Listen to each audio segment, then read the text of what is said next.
السلام عليكم وأهلا بكم في نشرة جديدة على قناة ياسين سبورت. الهدوء داخل برشلونة على وشك الانفجار، والحارس الألماني مارك أندريه تير شتيغن في قلب العاصفة. في خطوة مفاجئة رفض تير شتيغن كل العروض المقدمة له هذا الصيف، سواء من موناكو، غالاتا سراي أو حتى من العملاق الإنجليزي تشيلسي.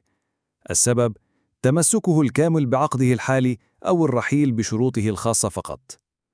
برشلونة من جهته كان يخطط للتجديد في مركز الحراسة من خلال التعاقد مع الشاب خوان غارسيا وتجديد عقد تشيزني، لكن موقف تير شتيغن المتشدد عطل كل شيء. والأخطر، الحارس شعر بالخيانة من داخل النادي بعد تجاهله إعلامياً وتسريب أخبار اعتبرها مسيئة له شخصياً. حتى الآن لا تواصل بينه وبين المدرب الجديد هانس فليك، لكن اجتماع حاسم يرتقب منتصف يوليو.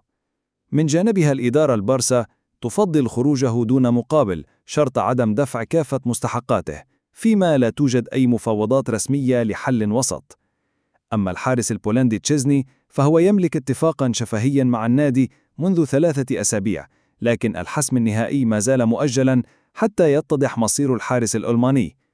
المشهد معقد والقلق يتصاعد داخل أروقة الكامب نو. هل ينجح فليك في احتواء الوضع أم نشهد أول أزمة كبيرة في عهده الجديد؟ خليكم معنا وشاركونا رأيكم في التعليقات. هل يستحق تير شتيغن البقاء أم حان وقت التغيير؟